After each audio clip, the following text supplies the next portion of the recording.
Hello, welcome back to the Philip J. Curry Dinosaur Museum Virtual Speaker Series, where we have paleontology guests call in for a presentation on science, fossils, and dinosaurs, and where the public will be able to ask questions both here at the museum and live on YouTube. For the viewers at home, you can leave your questions in the comment section and I will read them to our speaker at the end of the talk. First off, we want to acknowledge that we are on the homeland of the many diverse First Nations and Métis people whose ancestors have walked this land since time immemorial. We are grateful to work, live, and learn on the traditional territory of Treaty 8. Today, Rob and Sissons will be preparing and visualizing fossils, chippings, and scribblings. Robin is a paleontologist currently working as a technician at the University of Alberta with Dr. Corwin Silvern. She is preparing fossils from the Grand Prairie region for research, education, and display. She has worked with colleagues in fieldwork, preparation, and research from across Canada and internationally. Robin considers the current focus on Peace Region fossils exciting because of the great potential the area has for increasing our knowledge of the ancient ecosystems preserved in the fossil record. Thank you, Robin, for joining us today. With that, I will let you take it away. All right, here we go. Thank you very much for that introduction, and thank you to the folks out there in internet land who are hopefully tuning in for this presentation. I hope you enjoy it and perhaps learn a little bit of something that excites you. I find that paleontology is a really easy inroad for people to get interested in science, so it's always very exciting to talk to people and get them interested. So today, I'll be talking about preparing fossils, essentially, and also a little bit about what we do after they're prepared. Hopefully, be able to show you guys some new things here. So, preparing fossils. What is preparing fossils? What is this? Well, basically, it's the idea of taking a fossil from where it's found in the field. So, for example, here we have a specimen that is embedded in rock in the field. And it's everything that we do between finding it like this and we take it out of the ground. And then once it's back in the lab, then we have to try and extract it out of that rock. So it's the process of going from this to this. So this is that same specimen. Once it was removed from the rock in the ground, came into the lab, and then after some time preparing it, able to extract it completely from the rock around it. And you can see it's missing a little bit here, but there was one complete end, and that was important enough to be able to collect this specimen. Here's another example just to show you how things can look in the field when they're found. So this is a chunk of sandstone, and you can see there's kind of an odd shape there. A lot of people will comment, oh, I could never see fossils in the rock like you guys do. How do you guys spot these things? But I would argue that, most people, if they, kind of sat down to tie their shoe and they looked over and they saw this, they might pause and say, hey, that's a funny shape. And that's essentially what we're doing. We're seeing shapes in the rock. So you can see this funny shape in the rock. You could see there was also a color difference between the gray rock and the sort of, this is sort of more tan brown bone. And after that was taken out of the ground, it was prepared. Some of the rock actually had to stay in place. And that's important because it actually supports the fossil. But most of the rock could be removed. And we had this really cool brain case actually from a hadrosaur, a duck-billed dinosaur. So it's the process where we take this chunk of rock out of the ground, bring it to the lab, and then slowly get all of the rock away from around the fossil. And then we can use it to maybe discover what it is, do some research on it, maybe put it on display, all kinds of things like that. A lot of the time, preparation can be quite simple. Sometimes it's as easy as just using a toothbrush and water to brush off dirt and loose rock.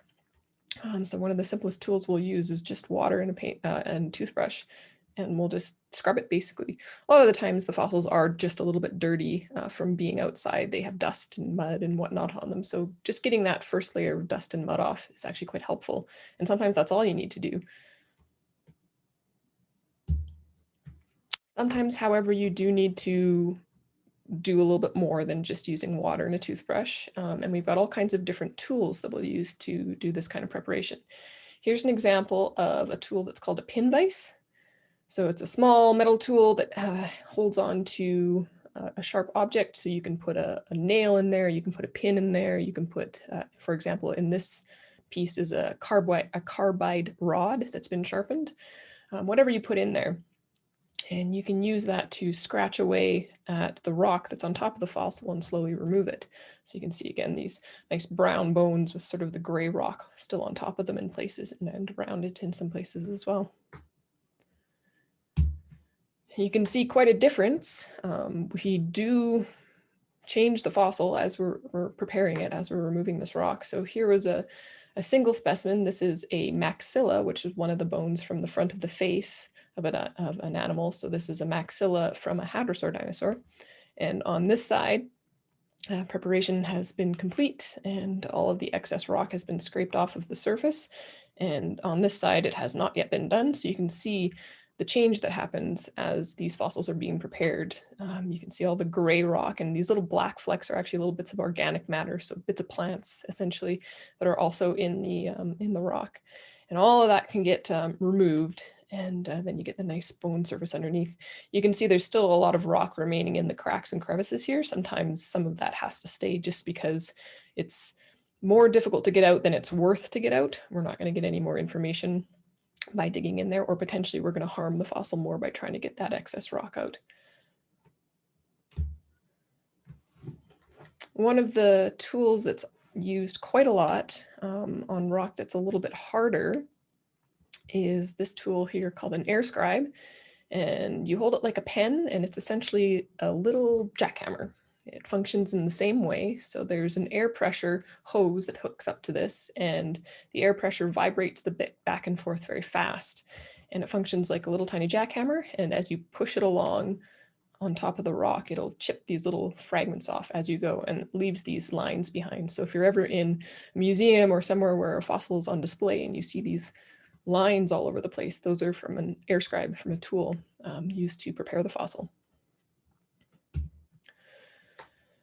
There's different kinds of air scribes. These are a bigger one and a smaller one. Here you can see the hose that they're connected to. This is an air pressure hose connected in the building that the work is going on. And you hook up the tool, which has its own pressure regulator here, and a little on-off switch there.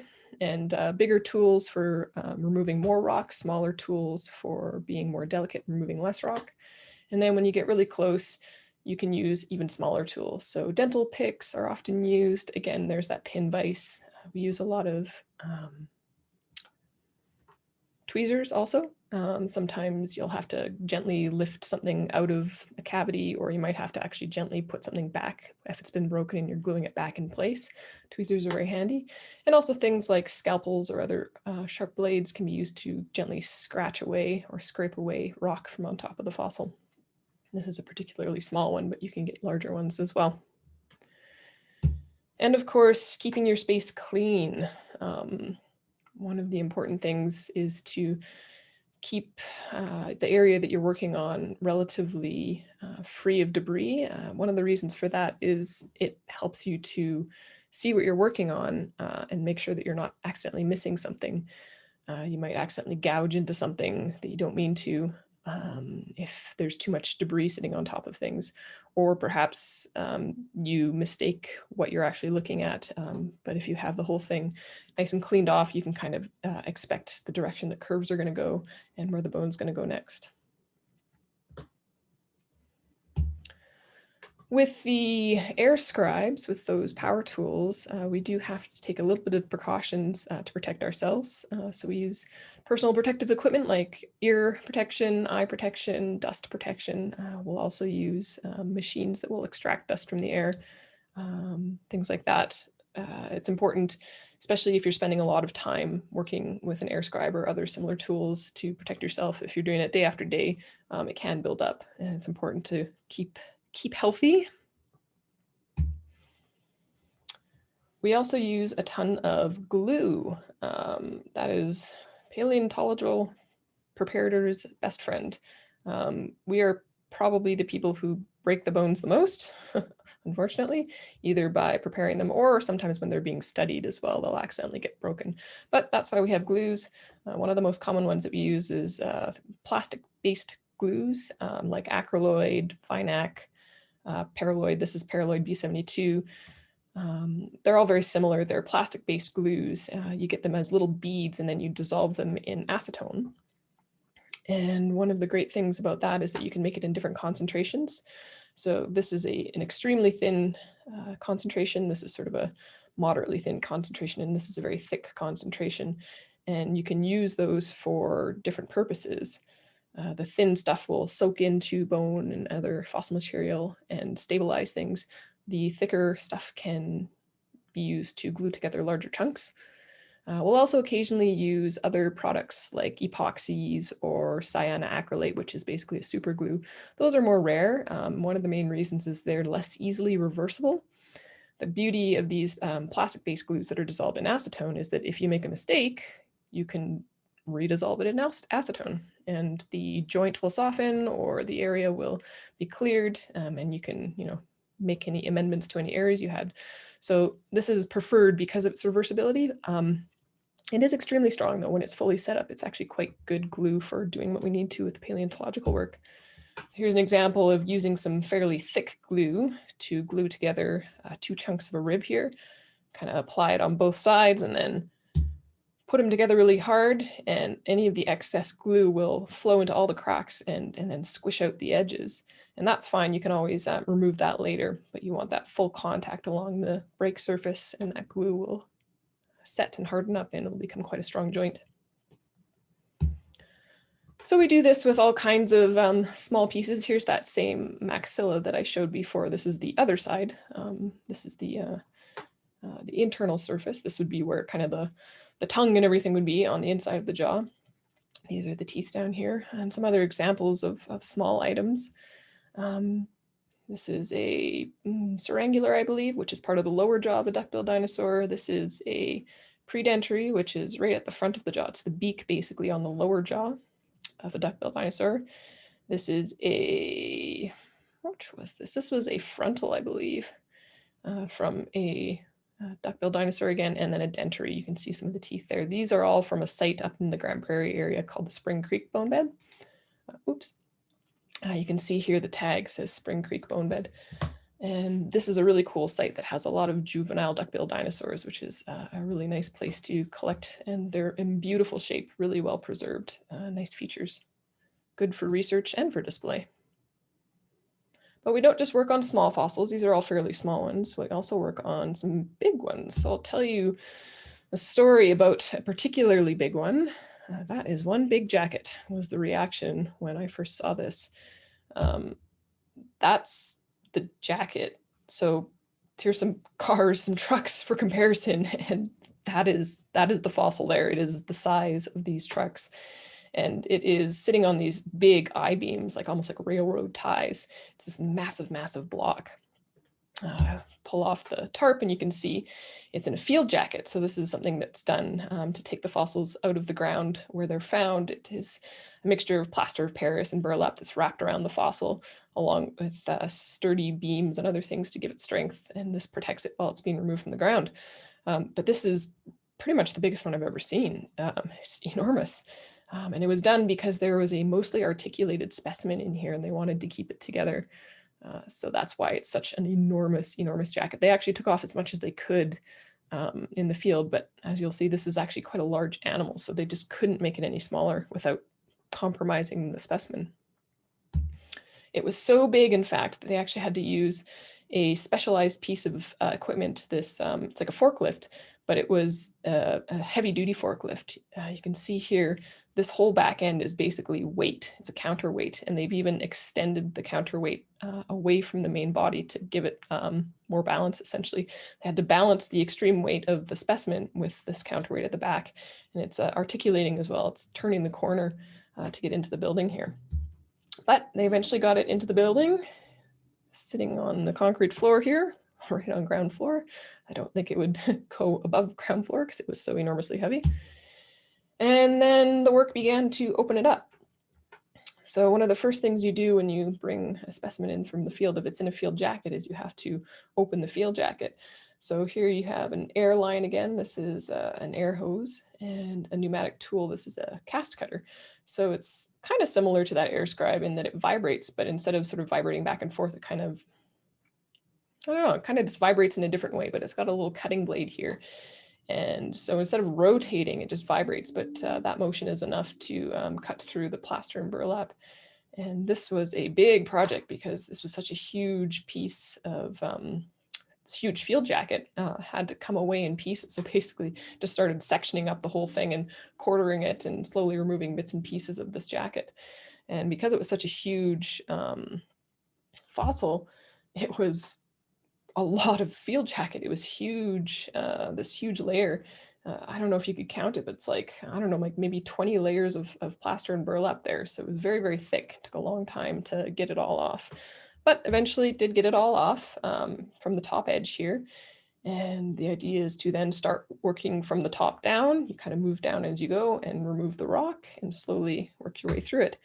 Again, this was such a huge, enormous jacket. And you can see like that's the top of the jacket, and these are some doors over here. These are some big doors, so it's like it's 6 feet high kind of thing. It was so big that you actually had to sit on it to work on it. So protect the fossils as much as you can. Sit on padding and stuff, and sit in areas where it's not a delicate fossil. But yeah, I actually had to sit on the jacket with the tools and all the glue and the lighting and everything in order to work on the specimen. And the rock was quite hard as well, so this was all scribe work.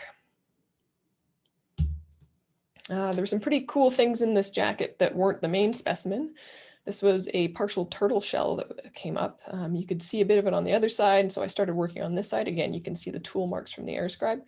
And I kept going down, and I expected to see the rest of the turtle, but eventually it just stopped, and it was actually cut in half. So this turtle was, I don't know, bitten in half, or maybe it was already rotten and fell apart, but it was only half a turtle that was found there. And lots of other bits and pieces in this jacket, including some clams and some, this is a snail, a gastropod.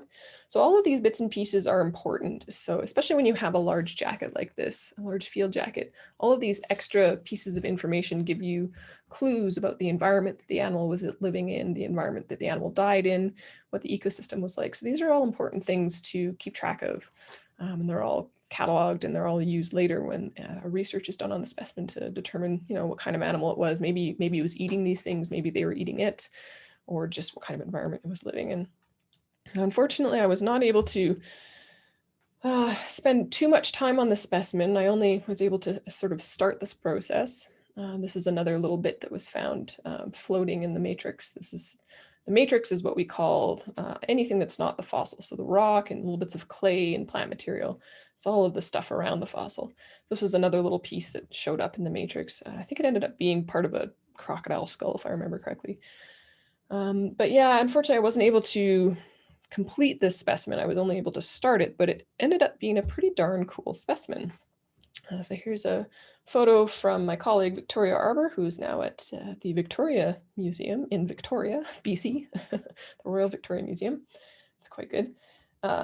This is how the specimen turned out in the end. It's the specimen called Zool, which is a type of ankylosaur. It was described about a year or 2 years ago now.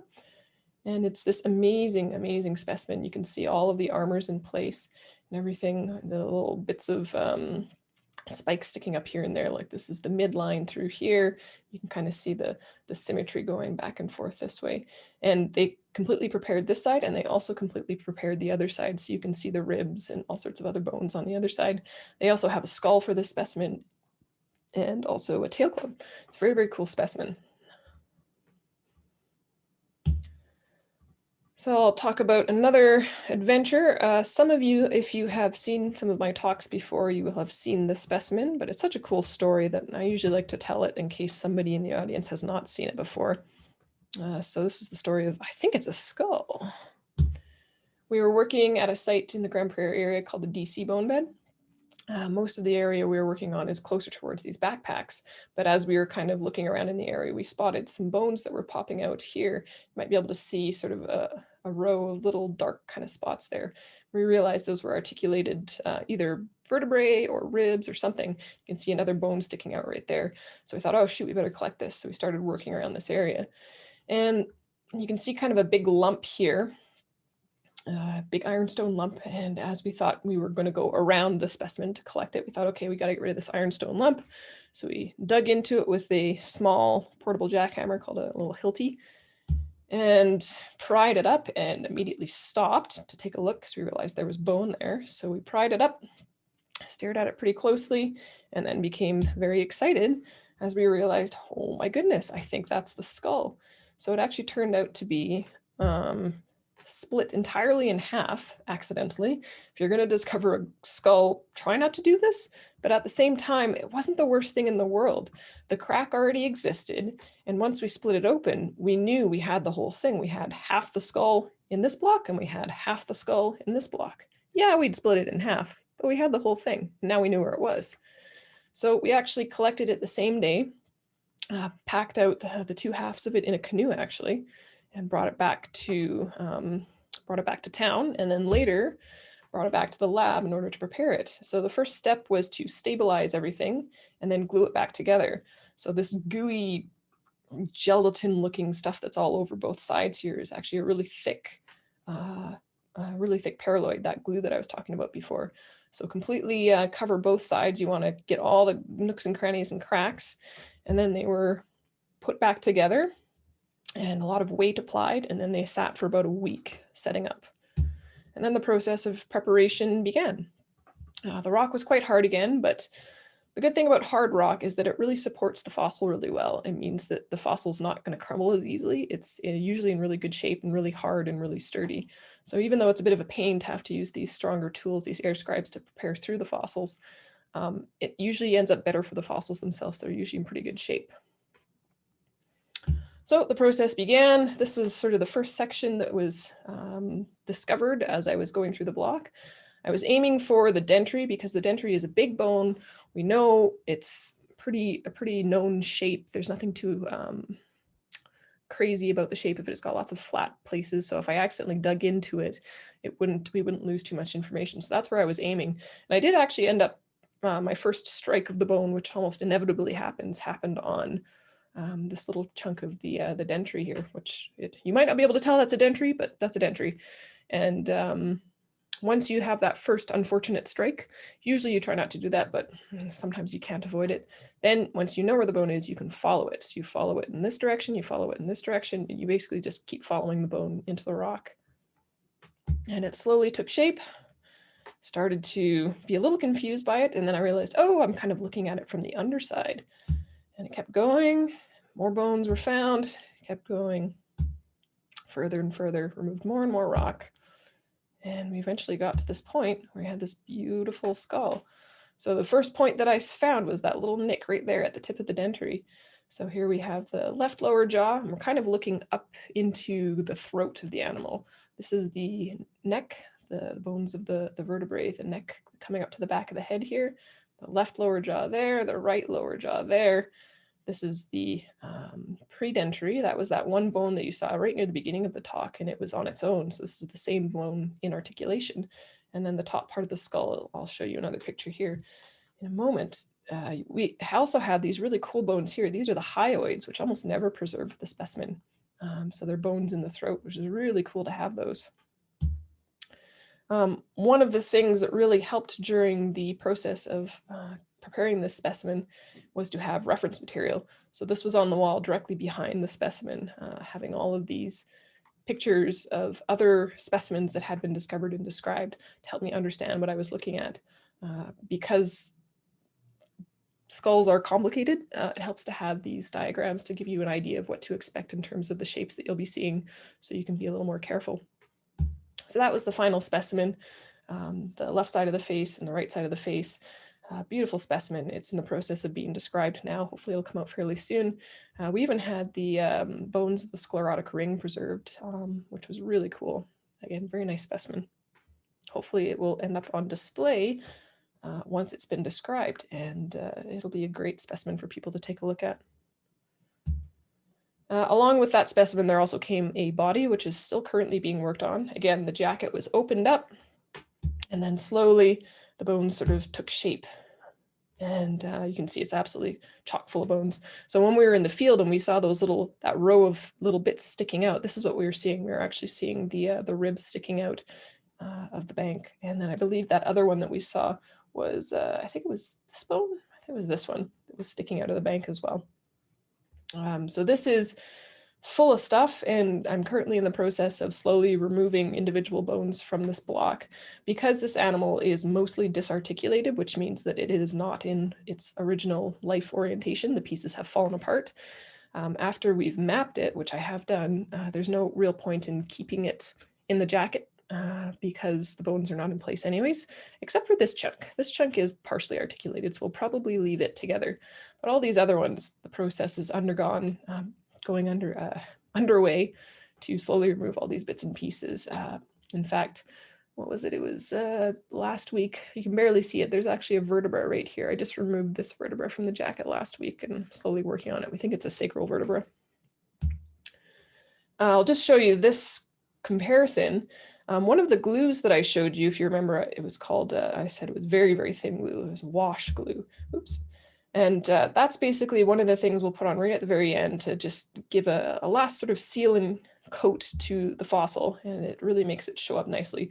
Not Photoshop these at all. This is basically just before and after adding that last thin coat of glue, and it really makes the fossils look nice, and it protects them from dust and from any kind of crumbling that may be happening to them. Make sure that they're nice and sturdy. So here's some examples of some of the bones that have been removed from that jacket. So for example, this guy here is, if I go back, is this one right here. So this is while it was still embedded in the jacket, that one there. And that's it once it's been removed. So all of these bones will hopefully eventually be removed so they can be studied in 3 dimensions. Gives us more information, able to look at them from all sides. And then one more story about a specimen. That's just a fun specimen. This is a more recent one. This is the story of, is that a skull? So colleagues were walking up and down the river, and Dr. Corwin Sullivan and Dr. Matthew Vavrick were walking along the Wapiti River, I believe, and Matt said, is that a skull? And what he had seen was this material sticking out. You can see it's right next to the water, but you had this really bright difference between the gray rock and this sort of pale stuff here. And when they got a little closer and took a look at it, they could tell, yes, that is actually a skull. And that's one of those things where, you know, if you stare at these specimens long enough, you get to have this pattern of their shape in your brain. And then when you see something in the field, it clicks. And you go, hey, I recognize that shape. And you stare at it for a moment, you realize, I think that's a skull. So it was indeed a skull, and they collected it, and we brought it back to the lab.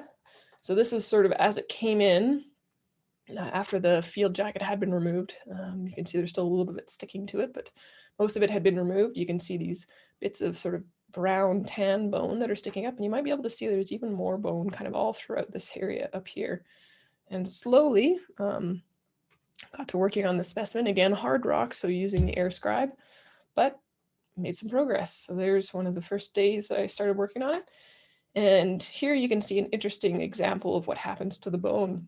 You can see this sort of tan, almost white color, and then you can see this really, really dark chocolatey brown and this hard line.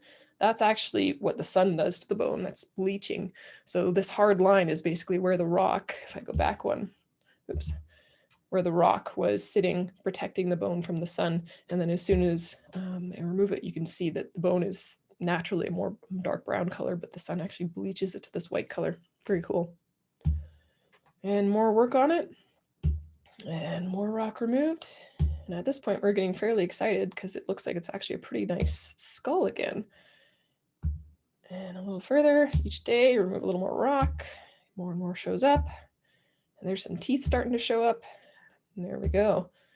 Pretty cool shape. So again, we've got the right side of a skull here. So this is the lower jaw with the teeth in the lower jaw. And this is a maxilla. So that's that upper jawbone with the teeth in it. We've seen before in some other examples.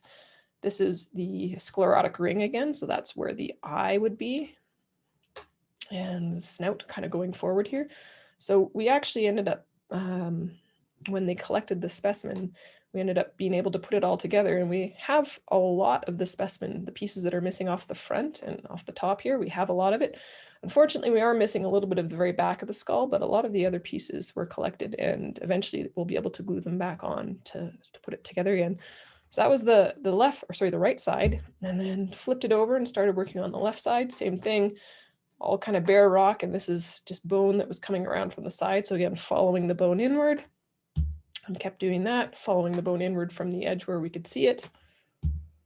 Kept going, removing more rock, keep going further, and keep going. You can see some teeth showing up at the bottom there. And you can see this side's a little bit different. We're actually missing some bones. So there should be a bone called a quadrate here. It's a bone that connects the back of the skull to the lower jaw. It's where the articulation happens, and it's gone. It's just floated away. We also should have a bone called a jugal that connects to the maxilla here, and it connects up here to the postorbital and connects further back to the quadratojugal, and it's gone too. It just floated away. And there's another bone which should be right about here called the lacrimal, and it appears to be gone too. So this animal, probably this side was facing up, and it was starting to slightly rot and fall apart before it got fully buried. You can also see there's some kind of messed up areas here at the front where it's almost been cracked and crushed and kind of like broken apart a little bit. So this animal must have been sitting and rotting for at least a little bit before it got preserved, and we lost some of the bones. They floated away. But one of the good things about that is it allows us a sort of a better view into the inside part of the skull. We can actually see the brain case, which is this area back here, which usually is more difficult to tell because there's a lot of bones in the way. So we lost a bit of information, but we probably gained a bit of information as well. So this specimen is still being worked on, and hopefully soon, once it's done, it'll be able to be described in a research paper, and then again, hopefully end up on display because it's a really cool specimen again. So I'll talk a little bit about molding and casting as well. One of the things that we often do is make molds and casts of specimens. And one of the reasons for that is because specimens are unique. There's only one of each specimen. You can't have the same thing twice. Everything's a little bit different. And because they're all unique, you can only have that specimen in one place at one time. But what you can do is you can make copies of the specimen if you want to display it in other places. So that's one of the most common reasons why specimens are molded and casted, is so that they can be put on display in more than one place. One of the other reasons is that sometimes the original specimen is fragile or just unsuitable for display for some reason, perhaps because of the way you want to display it. For example, this display here is really dynamic and very exciting. It's these skulls of these ceratopsian dinosaurs, but these are all casts. These are all copies of them, because this would be an enormous amount of weight to put on this wall and to put on the mounting brackets if these were all original specimens. So because of the way that they wanted to display these specimens, they put the casts up, because you could achieve this look, this really cool look with the casts, where you could not do so with the original specimens. You can also do some really interesting dynamic poses with skeletons and displays if you're using casts as well. You don't have to worry so much about damaging the fossils. Because you've made copies of them, you can drill right into them to mount the wire or the framework that's holding it in place and not have to worry about damaging the original fossil. So you still have the shape of the original fossil, but you can be a lot more creative with how it's being displayed. And just mass distribution too. This is an example of a skull of an animal called Velociraptor, which lived in Mongolia. And this beautiful specimen. And I believe this one is from, I can't remember where it's from, but it's a company that makes a bunch of casts, and you can just buy them. So people who would like to have something fun to have in their home or to show their friends or just something like that, anybody can achieve that by buying one of these casts. And that's a much better way of having people enjoy these fossils in their own homes than trying to buy an original from somewhere that allows that. And that's one of the issues, is that many places the fossils are protected and the original fossils cannot be owned and bought and sold. So this is a really good way to have people own a replica of a fossil in their own home. Also for outdoor things too. You would never put an original fossil like this skeleton of a Tyrannosaurus outdoors, but if you make a cast of it, a copy, out of something that's more durable, of course you can put it outside and have these really cool displays. Just as a side note, we also make copies of things that are not fossils. A lot of animals like this skull of a Komodo dragon are also very rare in terms of they're just not very common on Earth, they're endangered or whatever, and we can make copies of important biological specimens for people to study in different institutions around the world and not have to end up killing more of the animals in order to do that. So just as an aside, we make casts, molds and casts of extant animals as well. So here's an example of a typical mold for a small specimen. You can kind of see the shape of the bones there. This is an older version, but it's similar to what we do nowadays. This is an animal called Ava mimus. And basically, yeah, you end up with this mold, which you create around the specimen. And you can see kind of these interesting little nubs and knobs. These are registration marks basically to help things line up. So when you make the copies, everything lines up properly. We use a lot of different materials. Use things like a lot of things from this company called Smooth On. So we'll use silicone rubbers. We'll use these expanding foams to fill spaces. We'll use something called shell shock and other similar products in order to make casts. So we use a lot of different products in order to make these copies. So here's an example of a specimen that was collected in Dinosaur Park a few years ago, actually more than a few years ago now. This beautiful juvenile Chasmosaurian dinosaur. And it's a beautiful one-of-a-kind specimen, but it also is a really cool specimen to put on display. And there's multiple people who would like copies of it, and also just to have a copy of it as a backup as well. So a mold was made of it. So this is an example of a silicone mold. So basically it's painted on to the specimen, and when it dries, you can then peel it off again and it retains its shape. And sometimes if it's a big specimen like this, you also need to create a support jacket for that mold in order to keep its shape. And then once you've got the mold, you can make casts of it. So you can paint on this, smooth on that casting material. What was that called? Go back. Shell shock, that's right, shell shock. There's also other things like Castellite or aqua resin that you can use to paint on. And again, you paint it on wet, and then when it dries, it retains the shape of the mold. And a lot of the time, we'll actually fill in extra space with a much lighter material, like this foam it. So it's an expanding foam that becomes very hard and sturdy, but it is very light. So you can create a large cast without adding a whole lot of weight. So this is a bit blurry, sorry. You can see a bit of an example of sort of that gray outer shell shock material with the foamate behind it. And that creates sort of a nice surface texture that creates a good copy of the original, but doesn't add a lot of weight by having that foamate behind it. Yeah, again, you can see that structure, the thin outer layer, and then the foaming stuff behind to give it that structure. And then, yeah, you pull it out of the mold, and you've got a beautiful copy of the original specimen. And then it's very easy to paint that so that it looks very similar to the original specimen. So here, this one's been painted by Clive, who's a technician here at the University of Alberta, to look like the original. And this one was actually on display at the university here. It's since been taken down as they did some renovations, but it was on display for a long time. Here's another example of a flat specimen that's being copied. So this is a very cool specimen called Pteranodon, one of the flying reptiles, not a dinosaur, but closely related. And you can see it's a bit of a mess, but it's a very cool specimen, and it's a very important one. And I believe it was the AMNH that wanted a copy of this, or maybe it was the Smithsonian. Can't remember, but in any case, Clive here spent some time making a copy of it. So again, you've got this brushable silicone rubber that you brush onto the specimen wet, and then create a backing for it as well. Once you pull off the mold, you can again create this structure that will maintain its shape. Because this was a flat specimen, it had to be a flat mold. Same thing again here. When you make the copy, you've got this Castellite or shell shock that's this nice thin layer, and then you back it with more of the foam just to make it lighter and have this structural component as well to keep its shape. And they pulled the mold off of the cast that they had made. You can see the pulling there, so pulling it right off there.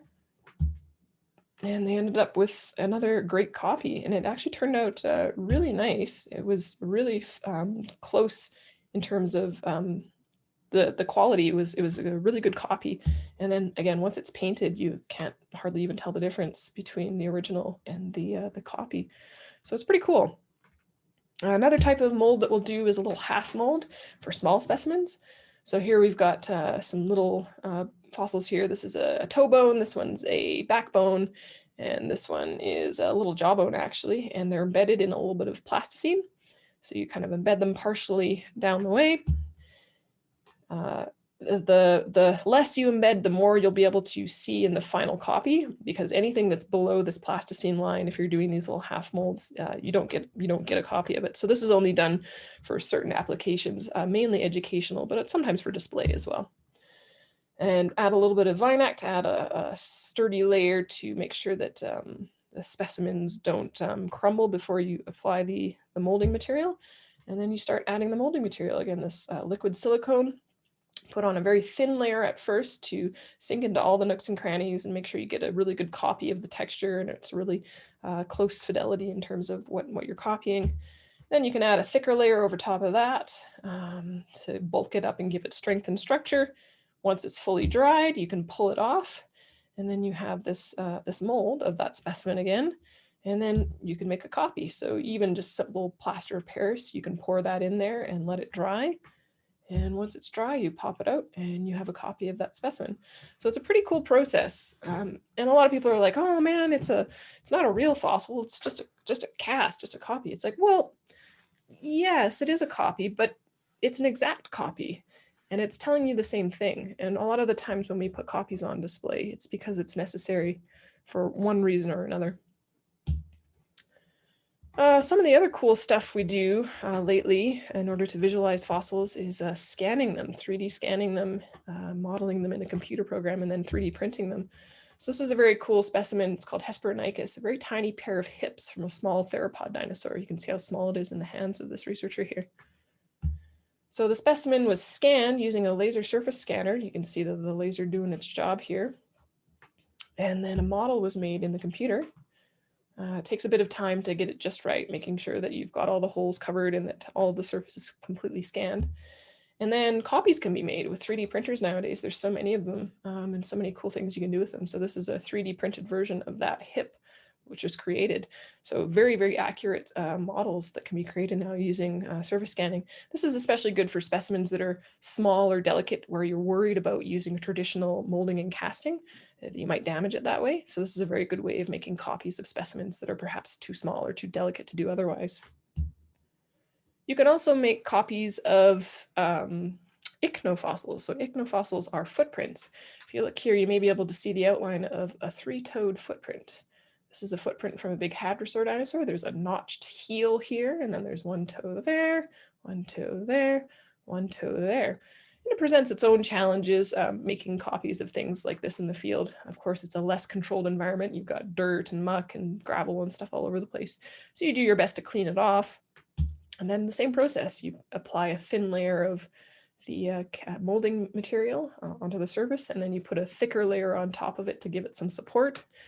And one of the cool things about molding the rock like this is when you pull off the mold again, it leaves a very, very clean, very, very clean surface. You can see exactly where the mold was. This was another one that we were doing. This is actually two footprints. You might be able to see there's a toe there, a toe there, a toe there. So a little three-toed footprint there. And over here, another three-toed footprint. One toe there, another toe there. So these are two footprints right next to each other. So that was like a bonus. I was like, yeah, let's get a copy of that. And then you can pull that off and bring that mold back into your lab or wherever, and then you can actually make copies of that footprint as well. And if any of you guys have a chance to take a look at some of the material that's on display at the Curry Museum, there's a really nice cast of some footprints on display in the main gallery. And this would have been done using the same technique. They would have made copies of the footprints, and then you can make a cast out of using a mold like this. One more thing I'll mention is storage jackets. A lot of people don't really consider that these fossils can be quite sturdy, but a lot of times they can also be a little fragile. So one of the things that we'll do is we'll create these protective storage jackets for permanent storage of the specimens in their collections. So it's essentially like it's a supportive structure. It's often built once the specimen has been fully prepared. So all the rock's been removed and it's sort of done. So you can get the correct shape to support. And they're built basically in the same way as a field jacket. But a field jacket will use, burlap and plaster of Paris. We'll use some different materials for the storage jackets, a little more refined. We'll use stronger plaster like a hydrocal. or we'll use fiberglass instead of burlap, stronger materials and lighter materials. So we can make quite a thin jacket that will support the specimen. And also, instead of using toilet paper or paper towel or newspaper or whatever as separator, we'll use something else like a felt, a white felt or a foam or some other fabric that's cushioning, but is a little more aesthetically pleasing.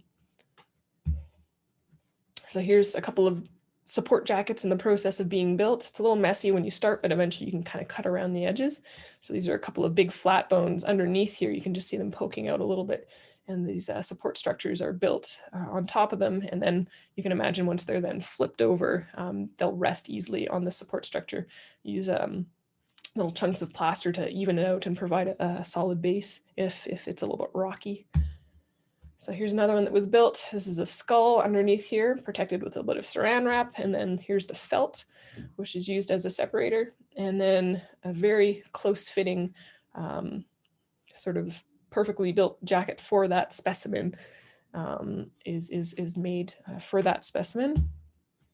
And again, a little chunk of plaster here to even it out and give it a solid base once it's flipped over. And it's very functional as a protective surface, and you can build it exactly how you need it. So for example, this front part of the skull here was quite fragile, so we didn't want any weight resting on that. So it's actually floating. So most of the weight is resting on more sturdy parts of the specimen, and this delicate part is actually not resting on anything. It's being supported from other parts of the fossil, but it's also being protected from being knocked by the jacket that's around it. Same thing with down here. This was a bit fragile down here, so it's actually not resting on this piece. It's resting in other areas that are stronger, but it's still encircling that delicate area and protecting it. And this can be done for both the top and the bottom. So a jacket on this side, but also a jacket was created for this side in case you wanted to flip the specimen over and see it on that side. On the other side, you could use either support jacket to see either side of the specimen. This is an interesting technique to create a large flat platform, basically build up a dam using plasticine and then pour the plaster of Paris in wet. And then once it sets up, you've got a perfectly flat surface that you can then flip the specimen onto. You can also do this for putting multiple bones together. So this was a Gorgosaurus specimen that had mostly disarticulated skull. And this is on display now in Edmonton at the TELUS World of Science. And they wanted to have sort of this idea of what the skull would look like. So the individual bones were mounted in these support jackets in a way that replicated what the original orientation and articulation of the bones would be. So you're able to do this with multiple bones as well. This is a really cool story. I just wanted to tell you guys a slightly different kind of technique that was used for a specimen that is actually something that is important for the museum. So this was a specimen that was found in 2014. You can see the label here. It was found north of Grand Prairie by some industry workers. And you can see it's this beautiful chunk of tail. And it's quite a large specimen. That's a scale bar. So that's, each one of those is a centimeter. So that's a fairly large specimen. If I show a different view, it's actually quite thick. There's a lot of specimens sort of behind that. It's this big chunk of rock here. So we wanted to make this specimen smaller in order to make it easier to put on display. So the first thing we did was we protected the specimen. So we actually used, strangely enough, a molding material. This is a liquid latex. We weren't intending to mold it, but what we were intending was to protect the fossil. So this liquid latex, or you could use silicone, you can be painted onto the specimen and it'll dry, and it provides a waterproof barrier that can easily be removed later, and it protects the fossil from any moisture and any debris that's going to hit up against it, and it can be removed once the work that you're done is complete. So we marked off where we wanted to cut this block. So you can see the specimen is just on the front here, and we had all this excess rock on the back that we wanted to cut off. So we marked our line where we wanted to cut it here, and we had to cut some pilot grooves. So we used a rock saw to cut a couple little pilot grooves on either side of the rock. And then we actually had to use a specialized piece of equipment here to do the work. So here's the technicians with the equipment setting it up. They've got our specimen on the grass here, and we're using our pilot grooves. You can see they've got this wire basically going through the pilot grooves here. And here's a close-up view of the wire. It's a specialized piece of equipment that has basically diamond grit embedded in these little bead areas. And what happens is this machine, it pulls, if I go back to this view, this machine here, you can see how it's connected to this. And what it does is it actually pulls, it's like a bandsaw or something. It pulls this string of beads through the specimen over and over and over again using this motor. And it basically slowly pulls through and grinds up the specimen and cuts it. So here you can see it's most of the way through the cut. They've got water in here, making sure that it's lubricated. And we actually had to put in some wedges to prevent the specimen from collapsing in on itself. You didn't want these two halves to pinch together, because then the cut wouldn't work very well for the remaining bit here. So we actually had to wedge it apart so that it didn't, pinch together on the remaining chunk that had to be cut here. But eventually we did get the full thing cut. You can see here the finished surface. You can see the action of that cutting sort of band as it pulled through and slowly cut through. Got this beautiful preservation of sedimentary structures once you have this face cut. And you can see how much thinner it is now. If you remember before, there was a whole chunk of rock on the back side here. And now it's much, much smaller, much, much lighter, much, much easier to put on display. And it did eventually go on display at the Currie Museum, actually. So this is one fossil that you can see at the Currie Museum in the downstairs area. It's a tail from a duckbill dinosaur, a hadrosaur. Very cool specimen. So once all that cutting was done, we removed that liquid latex and the fossil was beautiful underneath. All right, so that's enough with sort of working with preparing the fossils. I'll do a quick little spin through visualizing fossils, because that's another aspect of working with fossils in paleontology that often kind of goes under the radar. So if you were to try and read this, it'd be kind of a bit of an eyeful and a bit hard to digest. The posteroventral process of the premaxilla is broad and spatulate with no posterior bifurcation. It reaches the lacrimal posteriorly, preventing the maxilla from making contact with the nasal. Okay. A lot of words. If you are familiar with those words, you can kind of work through them and make sense. But as humans, we're pretty visual. So that was talking about this, basically, this little structure here, where the premaxilla contacts the nasal and the lacrimal and the maxilla. So for humans, it's often a lot easier to visualize things by looking at a picture than by reading the words. Both are important, but pictures are very important too. It's a very strongly visual science, paleontology, and having good imagery helps us to examine these specimens. And if you're not able to be there with the specimen, if you can't travel to see it, having good pictures, good diagrams really helps to communicate the science to other people, whether that's for research or for education or display. So a bit of a history of that. We've been illustrating fossils for a long time, all the way back to Charles Lee in 1700, illustrating some marine fossils. Here you got some crinoids, you got some ammonites, some corals, things like that preserved here. This is in England. He was illustrating these fossils. So we've been doing this for a long time.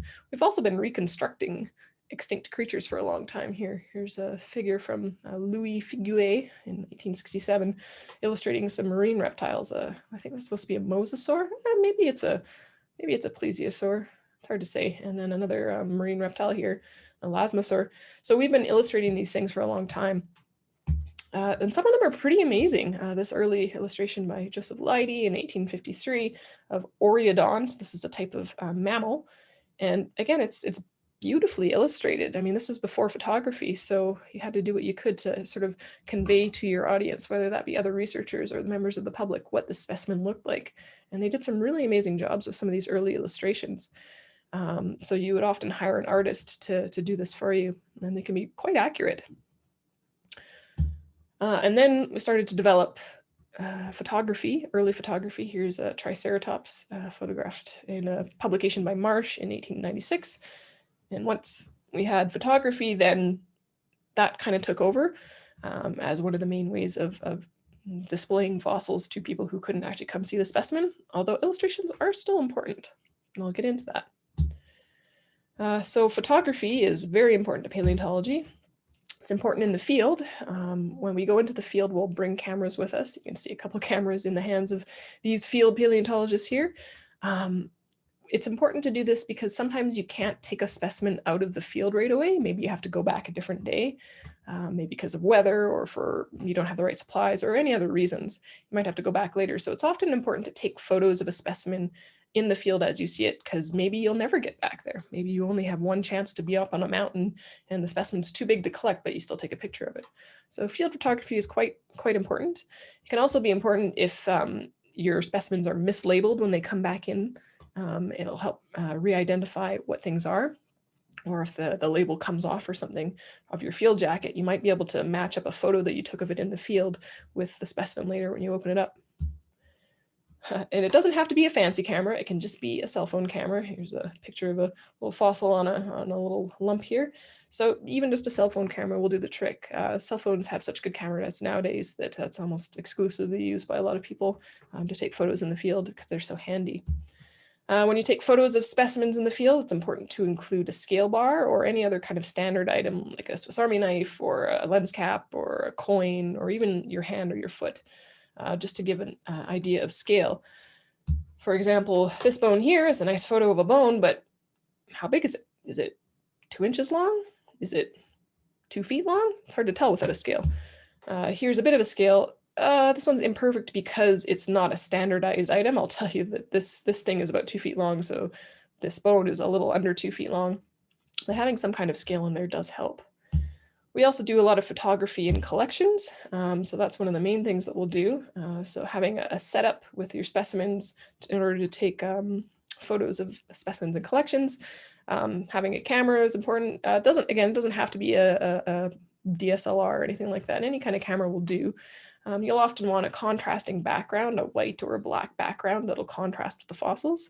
Having a scale bar again, camera tripod can be important. Good lighting is also important for taking photos of fossils. So you can have all kinds of equipment for that. So big lighting setups and microscopes and camera stands, all these kinds of things can be useful to take photos of specimens. You can also take photos of specimens through the microscope. So here's a tiny little tooth through the microscope with a little scale bar at the bottom for scale. So that's how big the fossil is, just taking it with a normal picture. So you can see a lot more detail when you take the picture using the microscope. Yep, so here's just a typical example of taking a photo of a specimen in a collections. You have your tag with it, because it's important to know what specimen you're looking at. You have the specimen itself on a contrasting background, well lit with a scale bar. This is a good collections photo. We can also take photos of thin sections. So we'll take bits of fossils and we'll grind them down really, really thin and put them under a microscope. And then we can take pictures of a thin section as well. And that will show us some of the cellular structure. So here's an example of a thin section where you can see some of the layers and some of the cells that are in this bone thin section. So that's becoming quite popular nowadays as well, a lot of thin section work. And finally, scientific illustration. So we can spend time staring at the fossils, but a lot of the time we need to communicate that to other people. So while we can, poke away and look at them and get a good understanding of the shape of them, we want to try and communicate that. And photos are helpful, and so are illustrations. So when you have like a block like this, having a copy of where everything is relative to each other can be important. So this is like a map of the bones. It's almost like those drawings that you did in like newspapers in the funny section, where you'd have to like copy exactly what was in one square into another square. And that's how you kind of do this. You look at you lay a grid over top of the specimen and you copy exactly what's in one square onto your paper, and you can make a copy of the specimen that way. These maps record a lot of really important information. And again, especially if you're going to remove the fossils, which is, this is that specimen I was talking about earlier. Once the fossils are removed, you don't have that in place anymore, but you have a record of where they were. And this kind of quarry map or specimen map is often included in scientific publications. You don't have to have perfect illustrations in order to get good information out of them. Even just a basic sketch can be helpful in organizing your thoughts and observations about a specimen. So you can use applications like Photoshop and Illustrator in conjunction with photography to create really good illustrations and diagrams. Anybody can do this. So here's some photographs of 4 views of a specimen, original specimen. And then you can cut out the surrounding environment using a program like Photoshop. So you can have a really nice figure that's created this way. And same thing, you can then use that photograph to create really nice line drawings of a figure as well. One of the things about line drawings is they often show up things that are harder to see in the original specimen. And you can also reduce distortions as well. So photographs are good because it is an actual representation. It's a real copy of what the specimen is. And that's really important. But you can also get a lot of benefits from illustrations as well. You can, again, reduce distortions. You can get rid of damaged areas and smooth them over so you can understand what's happening with the specimen a little more. However, you do have to be careful not to get too much bias in that. Most of the time that's pretty good though. But for example, in this area here, it just seems kind of smooth, but here we can see that there are actually some bumps there. So having illustrations like this can really help sort of interpret the original specimen. This is a representation of that specimen. And again, you can see it's a bit distorted, the frill here, but in this illustration, it's been restored as completely symmetrical, or at least close to symmetrical, in order to understand it a little better. We also have some pretty interesting illustrations nowadays with new technology on scanned material. So this is a scanned bone into a computer program, a 3D model, and then you can use it to reconstruct brain case, the brain cavity, inner ear cavity, all of these things like this. It's pretty popular nowadays as well. And we often use all of this information to create reconstructions of animals. So one of the most common things is a skeletal reconstruction. So taking, individual bones that have been found and putting them back together into what the shape of the original animal would be like. We can also take fairly incomplete specimens like this skull of Dilophosaurus and, oh wait, is this Dilophosaurus? I can't remember. This might actually be this might be Sinosaurus. I think it's Dilophosaurus. And use it to sort of take this really broken, scabby looking thing and reconstruct a nicer looking skull to sort of understand a bit better what exactly is going on with the specimen. It's also some pretty cool stuff that are done with animals or things that are related to creatures that are still alive today. So for example, a fairly recent Ice Age lion can be reconstructed to be quite realistic using our knowledge of similar related animals today. And these life reconstructions are pretty important too, because they remind us that these animals are very interesting living organisms. They were alive. They had all these characteristics of being alive, attitudes and emotions and hunger and playfulness and all these different things. And it's pretty neat to look back on the history of the life reconstructions of these animals too. I get a pretty cool old illustration by Heinrich Harder here of a sauropod when they thought that these guys were walking around dragging their bellies on the ground because they couldn't imagine them walking upright because of their great weight. And then the changes that occurred in the public as different ideas came forth. This is a fairly famous illustration by Charles Knight in 97? It must be 1897, yeah. Of these leaping laylaps. So this was sort of a vision of these dinosaurs as being much more active than that previous image, dragging its belly on the ground as these active creatures. So you get kind of a reflection of the science in the art as well as different ideas come to light about how these animals were alive and what they were like. Some really excellent modern illustrations. This is an illustration by Danielle Dufault here of a lovely ceratopsian here. And we can get some really cool modern illustrations showing behavior and giving us a really cool idea of what these creatures were like. And just like to end on this little piece here that we are the only ones who've been representing fossils for a very long time, or representing creatures. This is actually a cave drawing of Megaloceros, which is an extinct cervid.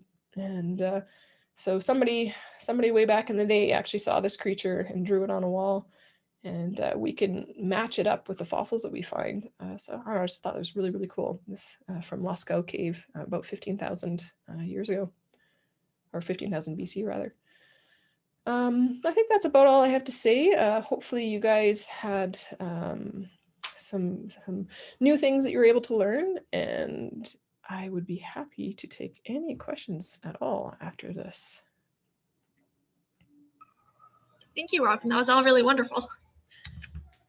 So we'll move on to our question period. Coming in from online, MS would like to know, Do paleontologists have to learn how to make and paint molds as part of their degree? No, I wouldn't say that it's a requirement. A lot of times it's good to get a lot of different experiences. So wherever you are taking your degree, whether that's here in Canada or elsewhere in North America, overseas, Europe, Asia, wherever, it's good to try different things because you never know what's going to be useful to you. So if you get a chance to try molding and casting, do it. It's a good skill to know.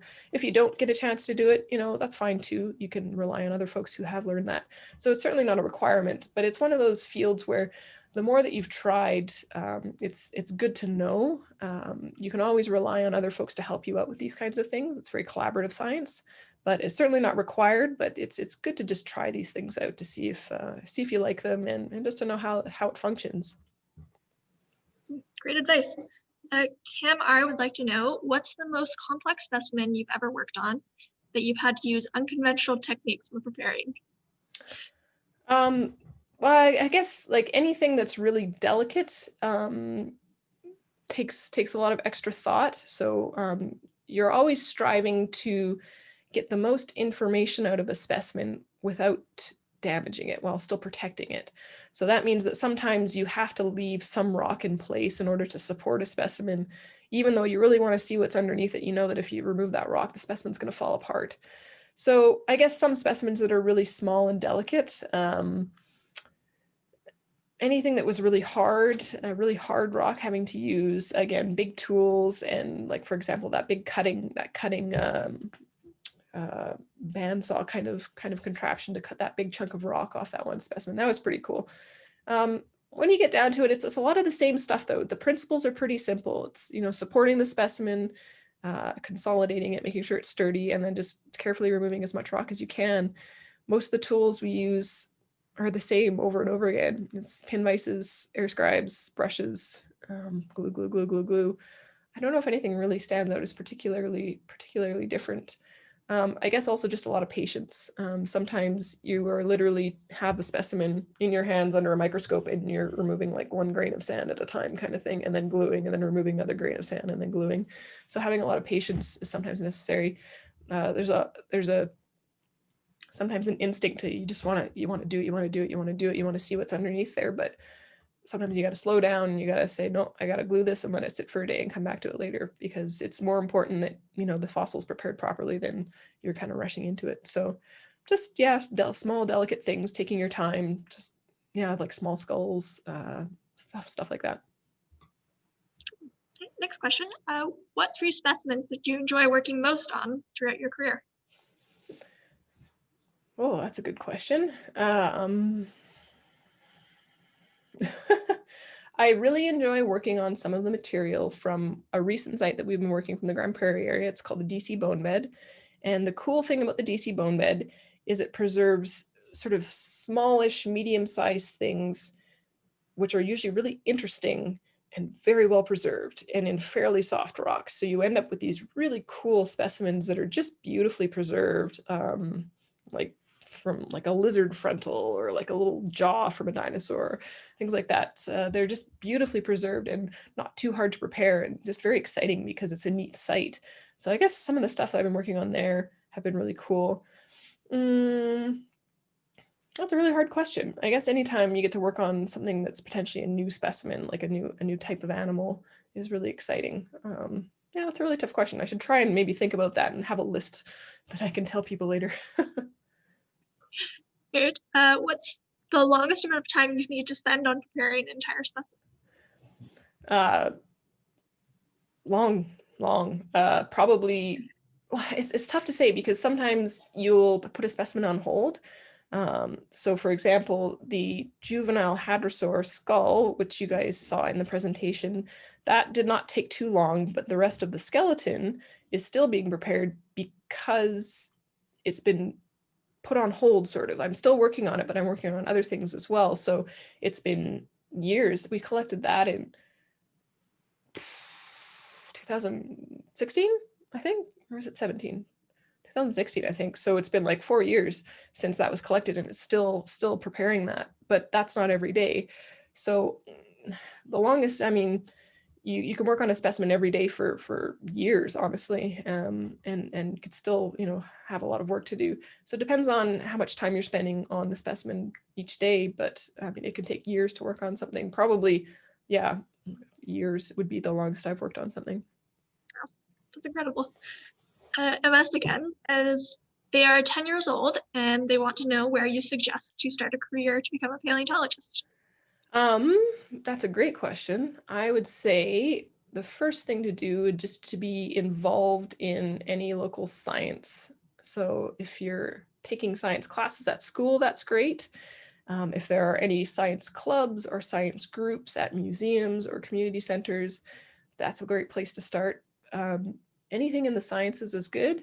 You may be able to volunteer at a local museum. Things are a little tough right now, of course, with COVID for everybody, but that aside, you might be able to volunteer at a museum or a university or other institution in a program that takes volunteers in the area that you're interested in. Other than that, yeah, just continue reading, read up on books of dinosaurs that you like or other fossils. Just spend time learning and just being excited about what you've discovered. Awesome, really good advice again. What's the oldest specimen you've worked with? Oh, that's a good question. Probably some Triassic stuff from BC. Have I ever done anything older than that? That is a very good question. Yeah, probably some Triassic stuff from BC. They have some older rocks over there, some marine reptiles and some stuff like that.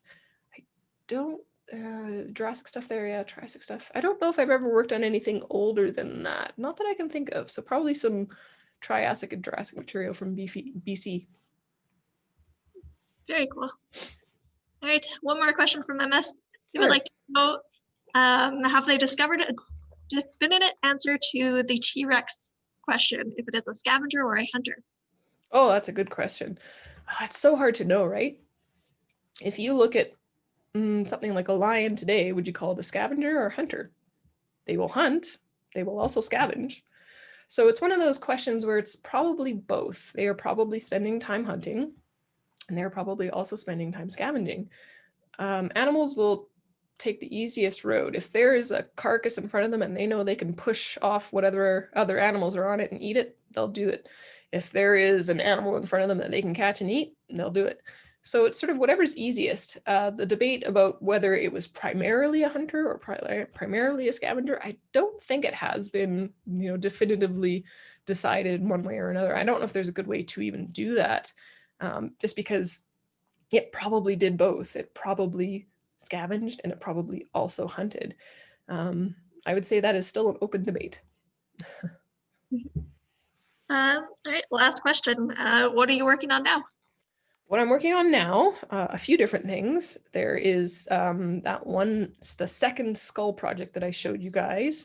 The one that is, let's see if I can find it here. The nice big Lambeosaur skull. So I'm spending a lot of time on that. Is that here? Yeah, this guy. So I'm spending time on this specimen. I'm also spending time on small material from DC bone bed, that really cool stuff that I was talking about. I'm also spending some time on the body block of that other juvenile hadrosaur, so that other specimen I was talking about. Oh gosh, I'm just going to go back and show you guys all this stuff. So this specimen where I'm slowly removing bits and pieces from this jacket, I'm working on that. So as I said, I just last week I removed this is a vertebra, I removed that from the jacket, and I'm working on that now. And also another partial ceratopsian specimen from up in the Grand Prairie area. I'm also working on that one. I don't have any pictures of that in this presentation, but also that. And just other research. So there's many research projects that we're working on. So slowly working on descriptions of specimens and illustrations and things like that. Yeah, all sorts of stuff. Very neat. Do you have one more question come in? Sure. I'm asked to know, is it true that the T-Rex is a bit rounder on the belly, like the one from Chicago Museum? That's new science, and it's good science. There's good reason to suspect that we've been depicting our theropods with quite thin bellies for a lot of the time. It makes a lot of sense that these animals were more rounded. And if you look at some of the articulated specimens, you see they've got these bones called gastralia, which are belly ribs, basically. They're ribs that kind of go down the belly. And they seem to indicate that, yeah, these guys probably had a fairly round belly, although it depends on how well fed they are, of course. If they're thin, it'd be less, but a healthy animal, yeah, probably had a fairly round belly. If you think about animals today, we don't have these caved in bellies in things like wolves or lions or anything like that. They're usually fairly fleshed out. So it's probably very similar with the tyrannosaurs, and the new reconstruction that was done for the Smithsonian is beautiful. Very cool. I guess that concludes our question period. Awesome. Thank you so much, Robin. Yeah, I was happy to do this. It was a lot of fun. For those of you watching, join us again for our next virtual speaker on Saturday, October 17th at 3 p.m. Presenting from Australia, graduate student Ray Holland will be talking about his work at our local spring cake foam bed. Oh, yay, that'll be great. Thank you, Robin, and thank you for tuning in, and thank you for all the great questions. Awesome. Thank you guys. Take care. All right. Bye-bye.